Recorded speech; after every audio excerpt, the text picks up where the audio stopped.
오늘 우리에게 주시는 하나님의 말씀은 시편 23편 1절부터 6절까지의 말씀입니다. 여호와는 나의 목자시니 내게 부족함이 없으리로다. 그가 나를 푸른 풀밭에 누이시며 쉴만한 물가로 인도하시는도다. 내 영혼을 소생시키고 자기 이름을 위하여 의의 길로 인도하시는도다. 내가 사망의 음침한 골짜기로 다닐지라도 해를 두려워하지 않는 것은 주께서 나와 함께 하심이라. 주의 지팡이와 막대기가 나를 안위하시니이다. 주께서 내 원수의 목전에서 내게 상을 차려주시고 기름을 내 머리에 부으셨으니 내 잔이 넘치나이다. 내 평생의 선하심과 인자하심이 반드시 나를 따르리니 내가 여호와의 집에 영원히 살리로다. 아멘. 이것은 하나님의 말씀입니다. 아멘. 감사합니다. 한 가지 좀 질문을 드리면서 오늘 설교를 시작해 보면 어떨까 합니다. 우리 성도님들께서 한번 생각해 보시면 좋겠는데요. 우리 성도님들께 하나님은 이런 분이시다. 하나님에 대한 이미지를 생각해 보라면, 한마디로 정의해 보자라고 하면은 어떤 것을 이야기하실까요? 좀 한번 생각해 보시면 좋겠습니다.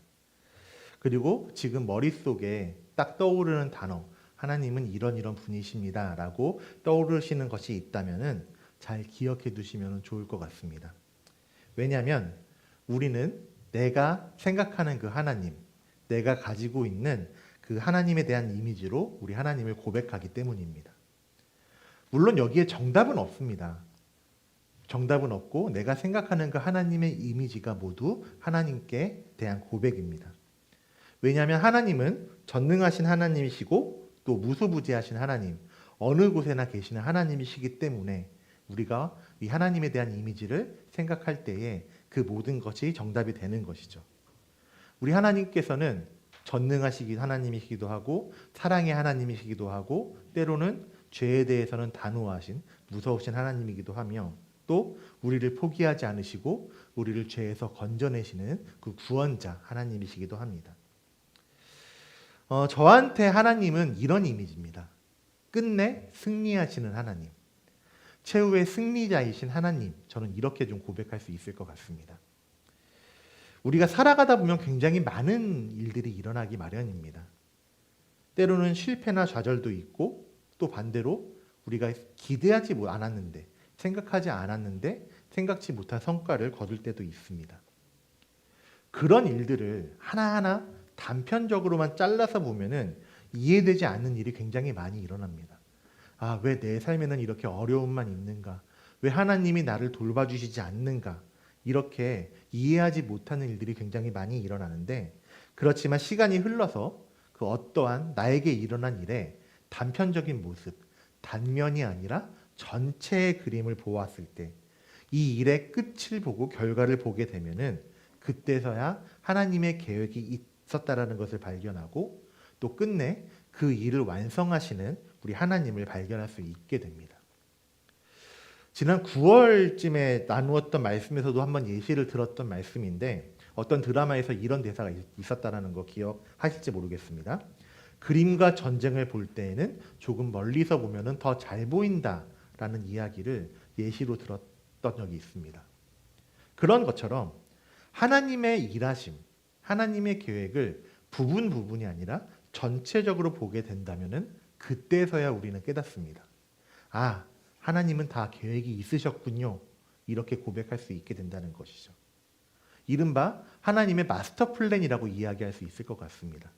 종합적인 계획, 하나님께서 우리를 향하신 마스터 플랜, 우리를 향하신 전체적이고 종합적인 계획이 있다는 것을 우리가 어떤 일의 끝을 보았을 때, 전체의 그림을 보았을 때 비로소 그것을 발견할 수 있게 됩니다. 하나님께서는 우리를 향하신 그 마스터 플랜, 계획이 다 있으십니다. 그렇지만 하나님께서 우리에게 그 마스터 플랜을 알려주시지는 않죠.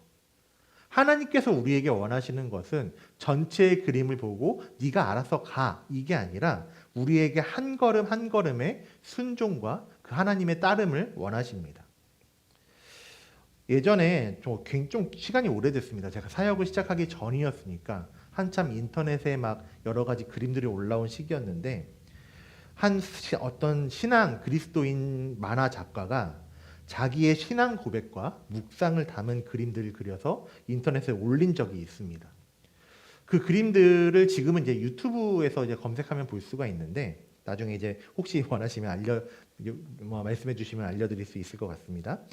전부 다 은혜입니다. 전부 다 은혜이지만 특별하게 인상 깊게 보았던 그 만화가 그림이 한 가지 있었습니다.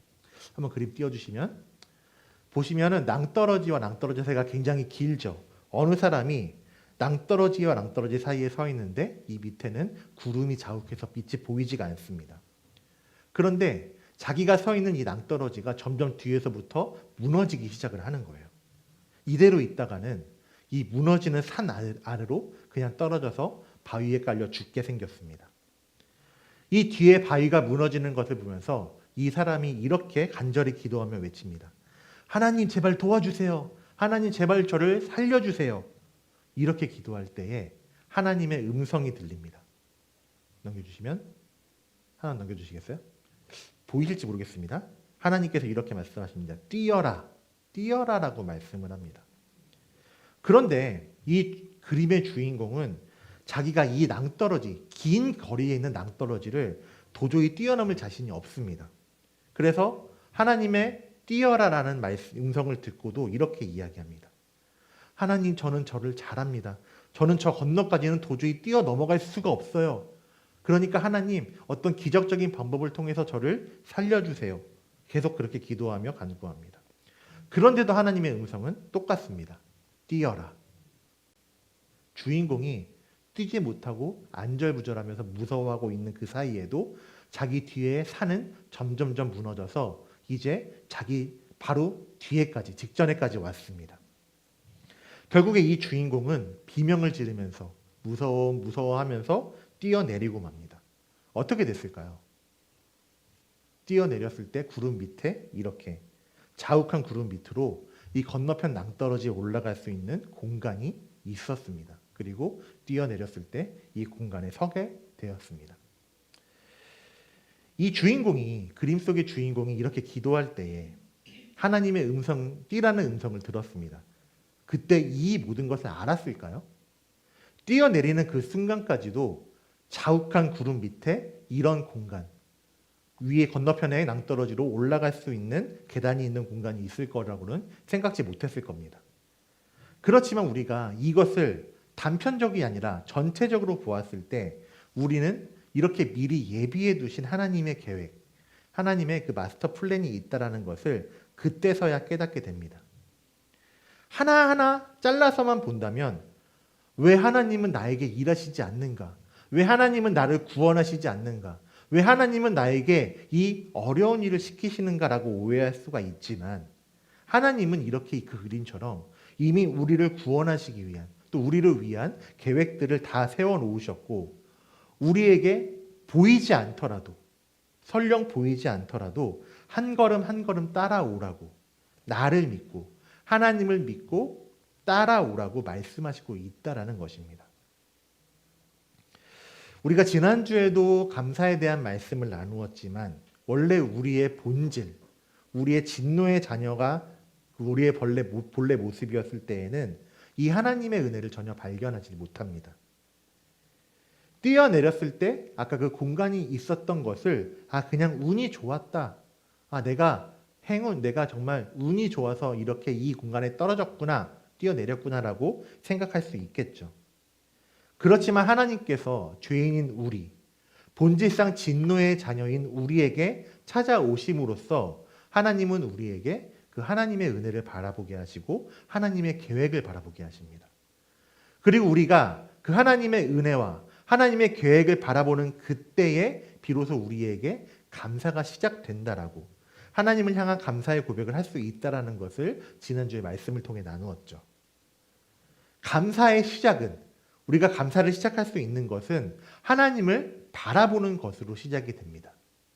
내가 무엇을 얻었기 때문이 아니라 내가 어떤 것을 가졌기 때문이 아니라 하나님을 바라보는 그 순간에 진정한 감사가 시작된다는 것입니다. 하나님을 바라본다? 하나님의 은혜를 바라볼 수 있다? 그것은 우리가 거듭났다라는 것입니다. 죄인인 나는 죽고 의로운 자로 본 어게인, 다시 태어나게 됨으로써 하나님의 은혜를 바라보면서 또 하나님과 동행하면서 하나님의 은혜 안에서 살아갈 수 있게 된다라는 것입니다.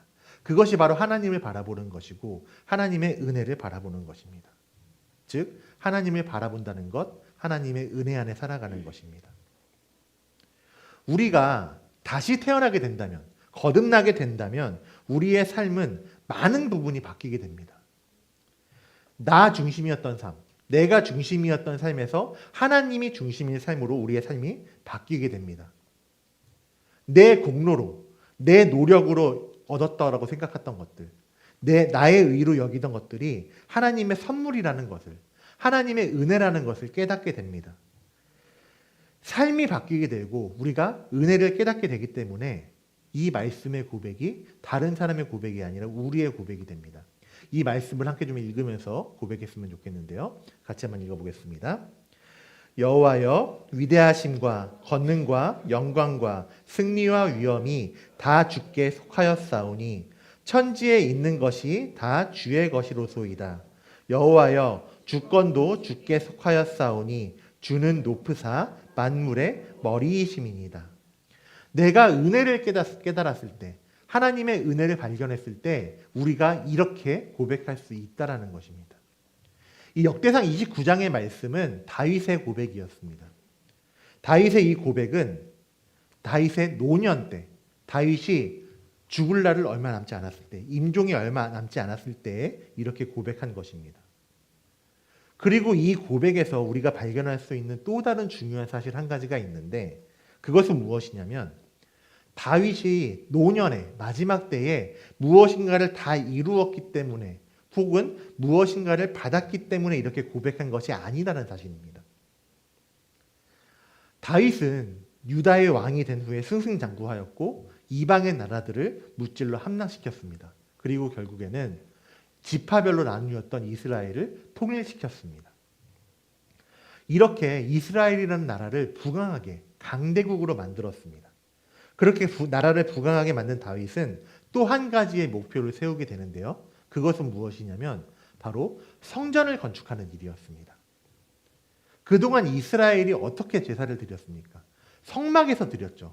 고정된 장소가 아니라 이동할 수 있는 성막, 이른바 이동식 예배처소에서 제사를 드렸으며 블레셋에게 뺏겼던 언약궤가 다시 성막으로 돌아온 지 얼마 되지 않았을 때였습니다. 다윗은 자기는 의리의리한 왕궁에 사는데 하나님을 상징하는 이 언약궤가 그냥 성막에, 천막에 있다라는 것을 이해하지 못하고 마음이 어려워했습니다. 그래서 이 언약궤를 모셔놓을 성전을 건축하기를 원했습니다. 이것을 보면 하나님의 일을 하겠다라는 고백이고 하나님의 일을 하기 위한 일인 것처럼 보이죠. 그런데 하나님께서 이 다윗이 성전을 건축하는 것을 허락하지 않으셨습니다. 그 이유에 대해서 역대상 22장에서는 이렇게 말씀하고 있는데 다윗이 그동안 전쟁을 하면서 많은 피를 땅에 흘렸기 때문이다 라고 하나님께서 말씀하고 있습니다. 피는 부정한 것으로 죽음으로 여기고 있거든요. 다윗이 그 피를 많이 흘리게 했기 때문에 하나님께서는 다윗이 그 하나님의 거룩한 장소인 성전을 건축하는 것을 허락하지 않으셨습니다.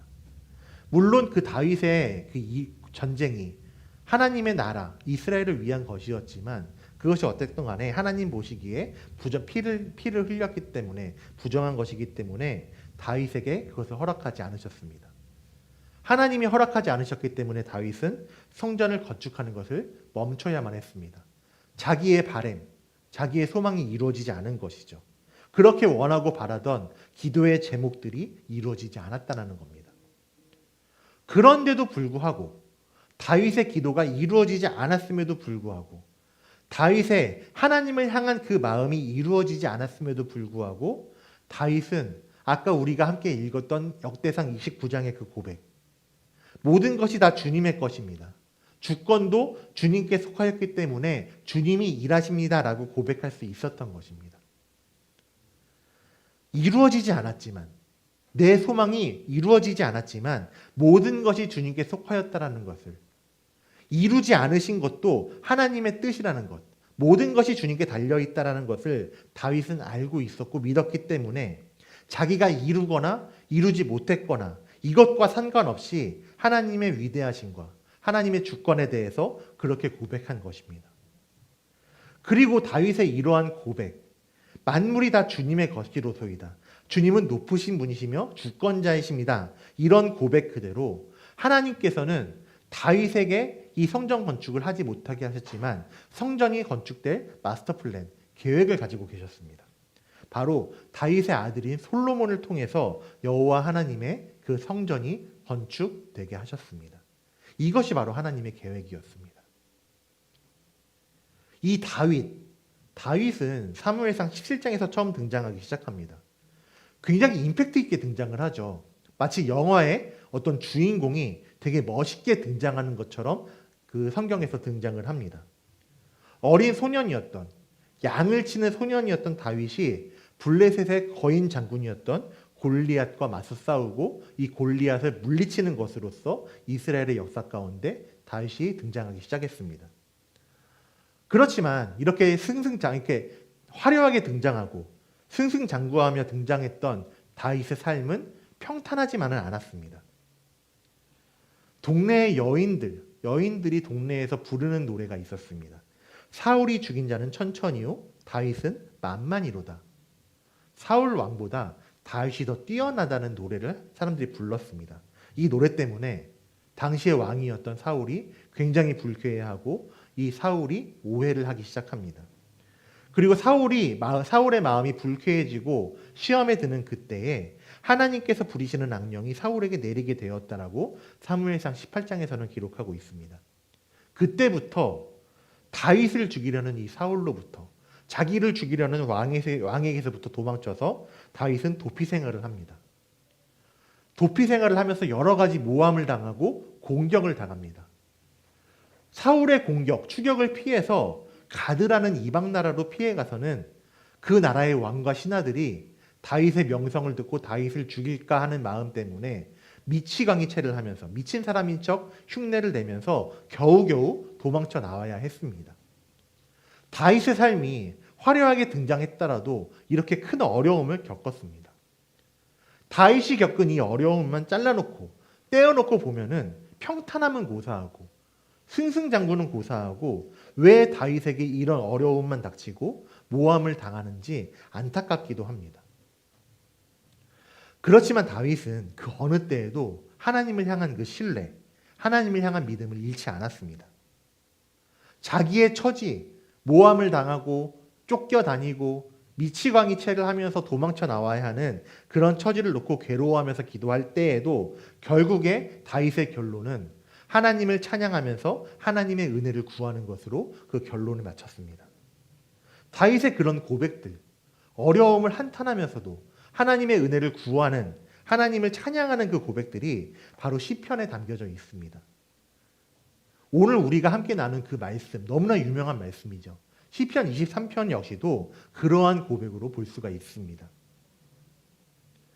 우리가 하나님의 은혜를 경험하게 된다면, 우리 삶에 놀랍게 일하시는 하나님을 발견하게 된다면 우리는 당연히 하나님께 감사할 수 있게 됩니다.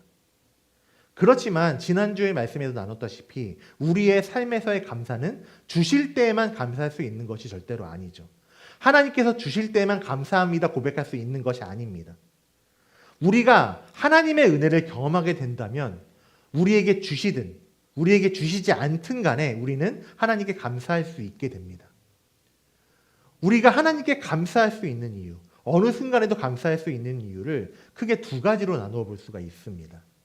하나는 하나님을 만나게 되면은 내가 얻는 그것보다, 내가 이루는 그것보다 더 크신 하나님이 나의 아버지가 되심을 발견하기 때문에 하나님 그 자체로 감사할 수 있는 것이고, 또 하나는 이루어지지 않았더라도, 아직 완성되지 않았더라도 하나님을 향한 강력한 신뢰, 확신이 있기 때문에 하나님께 감사할 수 있는 것입니다. 무엇에 대한 신뢰일까요? 무엇에 대한 확신일까요? 아직 이루어지지 않았으나, 아직 완성되지 않았으나 하나님께서 나의 삶에 반드시 선하게 일하실 것이라는 그런 확신을 의미하는 것입니다. 오늘 말씀 1절, 2절 너무나 유명한 말씀이죠. 여호와는 나의 목자시니 내게 부족함이 없으리로다. 그가 나를 푸른 풀밭에 누이시며 쉴만한 물가로 인도하시는도다. 이 말씀에서 우리가 기억해야 하는 것이 한 가지 있습니다. 하나님이 이미 나를 푸른 풀밭에 누이셨다. 하나님이 이미 나를 쉴만한 물가로 인도하셨다. 그렇기 때문에 나는 하나님을 찬양하고 하나님께 감사할 수 있다. 그것이 아니라는 겁니다.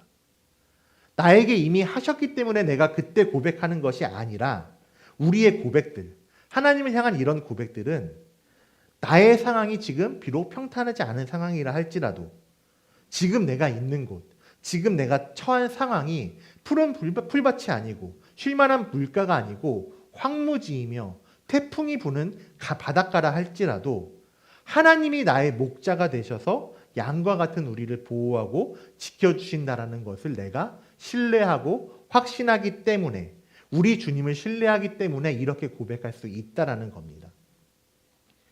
이 시편 23편의 원어를 분석하면은 대부분의 번역본이 과거형, 이미 완성되었다. 하나님이 나의 목자십니다. 내게 부족함이 없게 하셨습니다. 이렇게 완성형이 아니라 다 미완료형으로 쓰여져 있다는 것을 보게 됩니다. 아직 완성되지 않았다. 계속해서 이어지고 있고 아직 오지 않았다라는 의미의 미완료형으로 쓰여져 있습니다. 시편 23편의 이 고백, 다윗의 고백은 이미 완성된 삶, 목자가 대신 하나님을 모시고 살고 있는 삶, 이른바 무엇인가를 내가 받은 삶을 이야기하는 것이 아니라 아직 오지 않았지만, 아직 주시지 않았지만 앞으로 나에게, 앞으로 우리에게 임하실 그 은혜, 앞으로 일하실 하나님의 그 일하심을 내가 신뢰하면서 앞으로 하나님 안에서 누리게 될 그 은혜를 이야기하고 있는 것이고, 다윗은 그 은혜를 믿기 때문에 이렇게 하나님을 고백하면서 하나님께 감사한다고 찬양하고 노래할 수 있는 것입니다. 하나님을 향한 그 신뢰가 있기 때문에 이렇게 4절 말씀에서 담대하게 고백할 수 있는 것이죠. 4절에서 이렇게 이야기합니다. 내가 사망의 음침한 골짜기로 다닐지라도, 어둠의 골짜기로 다닐지라도, 그렇게 될지라도 내가 해를 두려워하지 않는 것은 주께서 나와 함께 하시기 때문이고 주님의 지팡이와 막대기가 나를 안위하실 것이다. 나를 보호하고 지켜주실 것이다. 라고 고백하는 것입니다. 설령 내가 지금 사망의 음침한 골짜기 가운데 있을지라도 하나님께서 나와 함께 하시고 보호하고 지켜주신다. 이렇게 다윗은 고백하고 있는 것입니다. 그리고 하나님께서는 우리에게도 그런 믿음을 갖도록, 우리에게도 하나님을 신뢰하도록 일하시고 또 약속하시는 하나님이십니다. 하나님의 일하심에는 끊임이 없습니다.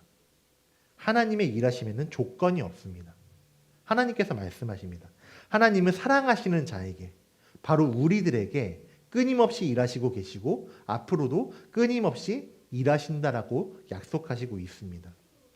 나에게 하나님의 은혜가, 하나님의 보호하심이, 하나님의 선물이 주어졌던 간에, 아직 오지 않았던 간에 하나님께서는 우리에게 분명하게 약속하시는 것은 우리를 보호하고 지켜주시며 우리에게 가장 좋은 것을 주신다라고 약속하고 있습니다.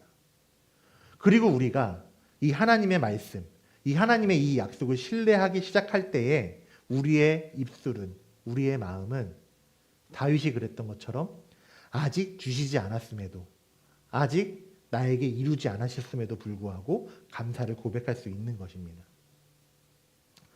다윗이 4절에서 고백했죠. 주께서 나와 함께 하시기 때문에, 주께서 나에게 선하게 일하실 것이기 때문에 나는 두려워하지 않을 것입니다. 하나님을 향한 신뢰와 하나님을 향한 믿음을 고백합니다. 하나님이 약속하신 변하지 않는 사실이 한 가지 있습니다. 바로 하나님이 나의 아버지가 되신다라는 것입니다. 하나님이 나의 목자가 되신다라는 것입니다. 하나님이 우리의 아버지 되시고 목자가 되셔서 우리를 반드시 보호하고 지켜주신다 약속하십니다. 그리고 하나님께서 우리의 목자가 되시고 아버지가 되신다라는 것은 우리에게 가장 좋은 것을 주시겠다라는 약속의 말씀이기도 합니다. 내가 아직 깨닫지 못한 그때에도, 내가 하나님의 일하심을 발견한 그 후에도 이 하나님의 약속은 멈추지가 않습니다. 우리 그리스도인들은 하나님의 이 약속, 우리의 목자 되시고 아버지 되시는 하나님께서 나에게 가장 좋은 것을 주시겠다라는 그 약속이 반드시 이루어질 것을 믿기 때문에 우리는 어떤 상황에서도 어느 상황에서도 하나님을 향한 그 감사를 고백할 수 있게 되는 것입니다. 하나님은 우리를 포기하지 않으시고 끝내 선한 일을 이루시는 분이라고 우리에게 약속하셨기 때문에 비로소 우리가 그 하나님께 감사합니다라고 찬양드리고 하나님을 고백할 수 있는 것입니다. 계속해서 말씀드리죠. 우리가 하나님께 감사하는 것은 하나님께서 나에게 주셨기 때문에 그 결과물로 감사하는 것이 아닙니다.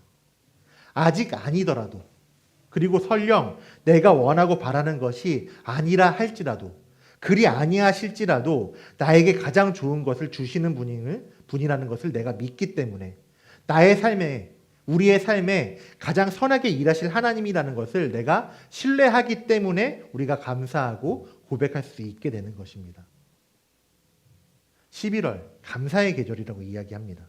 이 11월 감사의 계절에 우리의 삶 가운데 놀랍게 일하시는 하나님을 신뢰하시고 찬양하며 살아가시는 우리 예수소망교회 성도님들 되시기를 우리 주님의 이름으로 간절히 축원드립니다. 하나님께서 우리에게 일하시는 그날, 또 하나님께서 온 땅에 우리의 삶 가운데 하나님의 은혜가 하나님이 일하시는 그때에 가득할 것입니다. 그리고 하나님의 일하심은 절대로 멈추지 않고 지금도 계속 이어지고 있으며 앞으로도 계속 이어집니다. 우리에게 일하실, 설령 그리 아니하실지라도, 설령 나에게 아직 주시지 않았을지라도 나에게 선하게 일하실 그 하나님의 은혜를 신뢰하면서 우리가 삶으로 감사의 고백을 드리고 또 결단하며 나아가는 우리 성도님들 되시기를 소망합니다. 함께 찬양하면서 결단하며 나아가겠습니다. 우리 꽃들도라는 찬양을 함께 좀 찬양하며 고백하겠습니다. 이 가사를 보면은 아직 이루어지지 않았습니다.